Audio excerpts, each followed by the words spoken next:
A year ago today, October 3rd, I hosted a wonderful event in our shul's sukkah.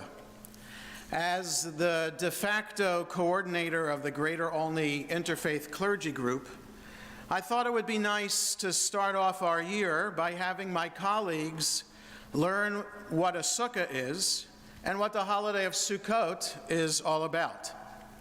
I was pleased that about 15 people attended. We enjoyed each other's company, and there was good energy as we agreed that we would enjoy a year filled with camaraderie, and also that we would try to plan some combined social justice events. As I bid farewell to everyone that day, I felt good because it seemed like we were deepening our friendships and we were building trust with one another. Muslims and Christians were in attendance, young and old, men and women, all of us deeply rooted in our faith traditions, yet also committed to sincere interfaith dialogue. Or so I thought.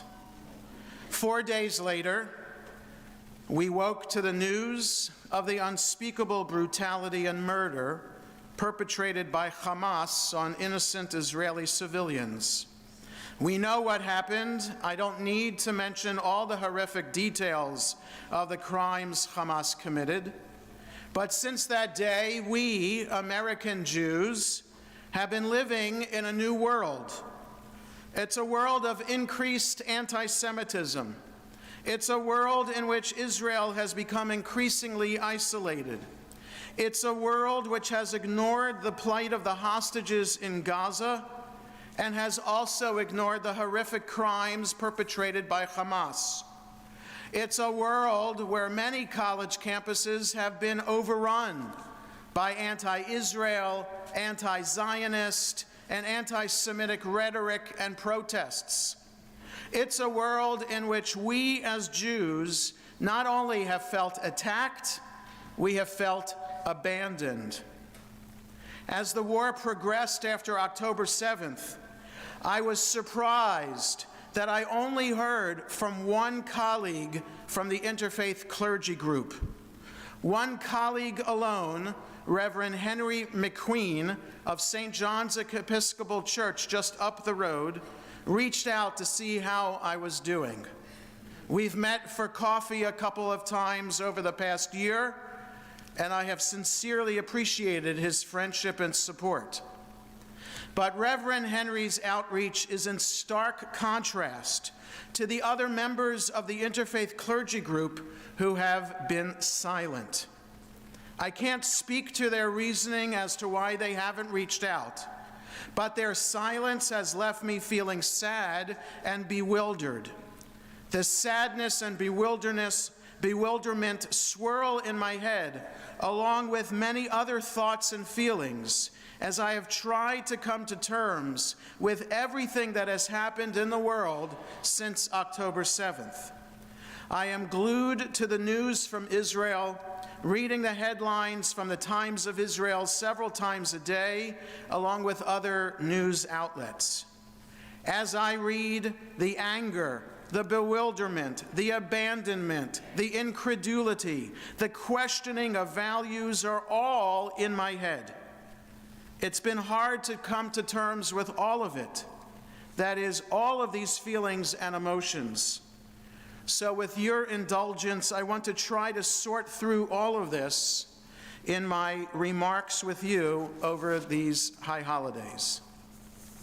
The rabbis, in their spiritual and religious wisdom, taught us that Rosh Hashanah is a time for personal spiritual reckoning. We are meant to honestly come to terms with what has happened in our lives the past year and what we have done. Our goal is to acknowledge our missteps and to try to commit to live better lives in the future. That reckoning is also meant to be done in context. That is, the more we feel comfortable in our environment, our family, our community, the society in which we live, the easier it can be to focus on ourselves. The more we're distracted by hate, the more our world is chaotic, the harder it is to tune that out and to work on our souls. The only way we can approach God with a pure heart is if we acknowledge all of our thoughts, feelings, and issues. The only way we can attain a sense of spiritual equilibrium and balance is if we confront the chaos around us. The only way to feel hope in the future is if we feel empowered by our community. That is, knowing that we are not alone, that we are part of a community in which all of us are working toward the same goals. And so in order to begin the spiritual reckoning today, I wanted to focus on this feeling of abandonment. On October 25th last year, the Los Angeles Jewish Journal published a letter that my colleague, Rabbi Brad Artson, who is the dean of the Ziegler Rabbinical School, wrote to his non-Jewish friends. Just 3 weeks after the war began, Rabbi Artson wrote the following: "You've always been with me, always supportive and encouraging, but now I feel an existential divide, and I know you'd be open to hearing about it. The anguish and the pain is unbelievable. In this time, I know that I'm not the only Jew who has felt existentially cut off from humanity. Too many friends and allies were silent, offering no consolation, no condemnation of the terrorist assault on civilians. We've watched as other people post the same cheerful pictures of vacations, books read, and meals eaten while we are grieving, in shock, mourning, and terrified. It feels as though there are two separate worlds, and I've been consigned to one of them, while you, dear friends, are living large."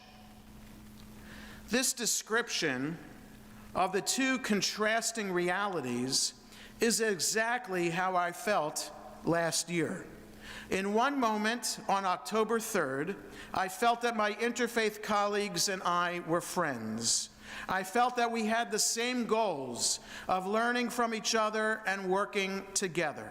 I thought that we were building a framework for the faith communities in Olney to respect and learn from each other. But after October 7th, those positive feelings dissipated. Despite feeling abandoned, I tried to bring our group back together. In January last year, just this past January, after 3 months of the war and 3 months of my colleagues' silence, I decided to call a meeting which I provocatively titled in the email, "Can We Talk About Israel?" 20 people showed up in the Weiner Gallery that day, and though they politely let me describe what I've been feeling and what I've been witnessing about Israel, the discussion quickly devolved into the enormously high number of Palestinian casualties and highlighting what they thought was Israel's disproportionate conduct. I tried to explain and provide context, but to no avail. One colleague respectfully suggested that we end the meeting agreeing to disagree, and I concurred. It was heartbreaking. I wasn't being heard. My pain and the pain of Israeli society and of American Jewry wasn't being acknowledged. Rabbi Artson, in his letter, after acknowledging his sense of isolation, continued to describe the increased security checks that have been adopted by his rabbinical school, his synagogue, and other Jewish institutions in Los Angeles and around the world. He has a significant presence on Facebook and X, and he described the anti-Semitic attacks and threats on his life that are written in his feeds weekly, if not daily. And he concluded his letter, and that published in the Los Angeles Jewish Journal, with these thoughts. What do I need from you, friends? Nothing more than what you've given me my whole life: love, support, curiosity. I'm so grateful to share this journey with you. We share so much culture in common, a love of democracy, a passion for justice and inclusion, a love for art and thought and history, and of course, our shared childhood. I want to write this to you because it occurred to me that I now know that there's a part of me in a secured shelter that is sealed off from the comfortable world in which you get to live. Your existential worries are about life as a whole: climate change, aging, illness, kids. But they're not about whether your people will be obliterated. They're not about the possibility that you'll find out that those you love have been kidnapped, murdered, raped, tortured, or that the country that is the only one in the world where your people are a majority is the only one that people want obliterated from the face of the earth. Or, paradoxically, that there are people who claim to be the real Jews and claim that you're a fraud. My loneliness will be mitigated, as it has been so often, by your love and care, but also by your understanding and by your seeing. I am a person, and I am a Jew. Artsen's letter ended on this note of optimism. Perhaps after baring his soul, his friends would recognize his despair and anguish. Perhaps if his friends could act like friends, then his loneliness would fade and he would feel heard. But this sense of abandonment goes deeper than just what Rabbi Artsen shared. It's even more than what many of us may be feeling at this moment. Could this sense of abandonment Torah seminar at the Hartman Institute in Jerusalem? I hadn't been to Israel since October 7th, and it was so good to be there. Among the many lectures I attended at that conference was one titled "A People That Dwells Alone" by Tal Becker. Tal Becker is an Australian Jew who made Aliyah with his family years ago. He is a lawyer for Israel's foreign ministry, and in that capacity, he has worked at the United Nations and at the International Criminal Court. Most recently, he was on the team headed by Israel's Justice Aharon Barak, defending Israel against South Africa's charges of genocide. In his lecture in Jerusalem, Tal Becker focused on the blessing that the Midianite prophet Balaam blessed the people of Israel. The Moabite king Balak hired Balaam to curse the people of Israel, but God intervened and caused Balaam to bless the people instead. We might be familiar with a line from his lengthy blessing, "Ma tovu ohalecha Yaakov," "How goodly are your tents, O Jacob, your dwelling places, O Israel." The verse that Becker focused on was that Israel will be Am Levadad Yishkon, a people that dwells apart. That standard English translation isn't quite literal. It really means that Israel will always be a nation that lives alone. How goodly are your dwelling places sounds like a blessing. But what kind of blessing is Israel will always live alone? In an attempt to make that line sound like a blessing, the traditional commentaries over the centuries have answered that by living alone, we, the Jewish people, would not be influenced by the negative aspects of the world around us, that we would be living in peace, dedicated to God. Most people, though, don't understand the verse as a blessing, but rather they understand living alone as a comment on our predicament, that Balaam was predicting that we would always be different. Our different religion, which has caused us throughout history to dress and act differently, and has caused us to have different ethical and moral values, has led us to be treated differently, so much so that we were isolated in ghettos and worse.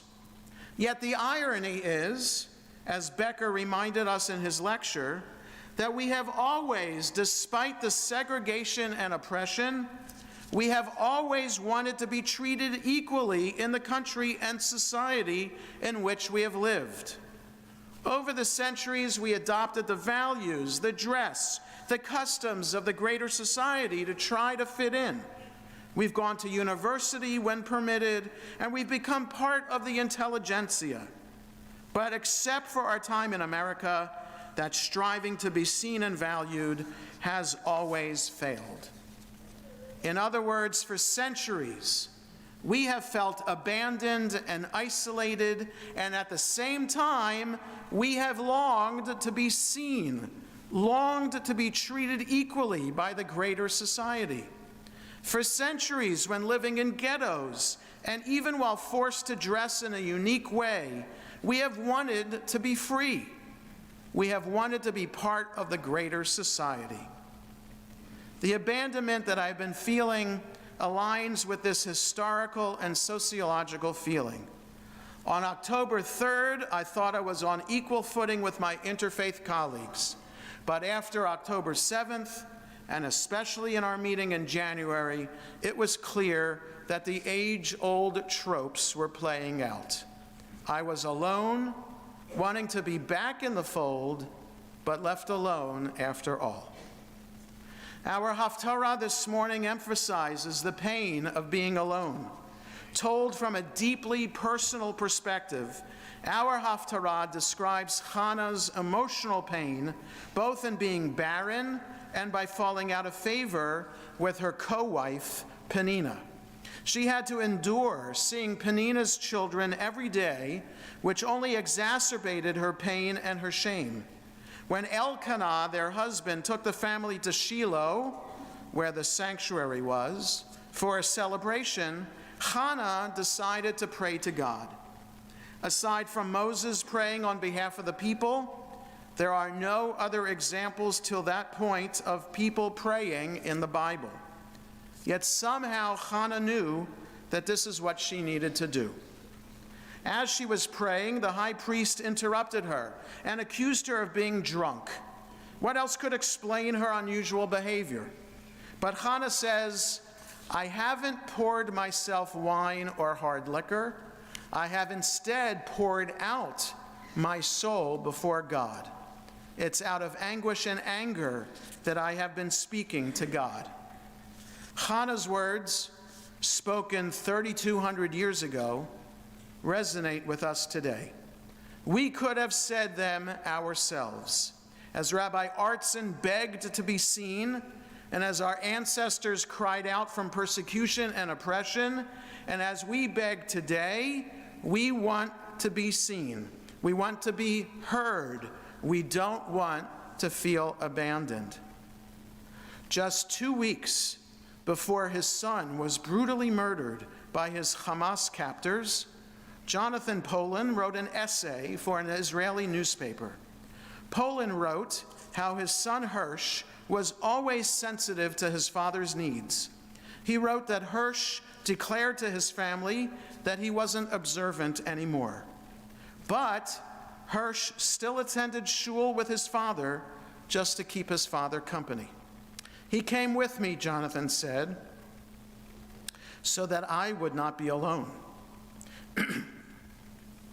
Polin ended his letter back in August, pleading that we not forget Hirsch and all of the hostages. "Please don't be silent," he wrote. "Let your voice be heard. Speak up." The plight of the hostages, as expressed by Jonathan Polin, reflects our biggest fear, that of being alone and abandoned. It's a tragedy. It's a tragedy that the very young man who ensured that his father wasn't alone ultimately was murdered in captivity. How can we be sure that Hirsch's parents won't be alone? How can we assure that we, the Jewish people, won't continue to feel isolated? Our Haftarah tells us that Hannah's prayer was answered. The high priest Eli tells her, "Go in peace." Most likely the biblical way of saying, "Rest assured, the God of Israel will answer your prayer." If only it was so simple today.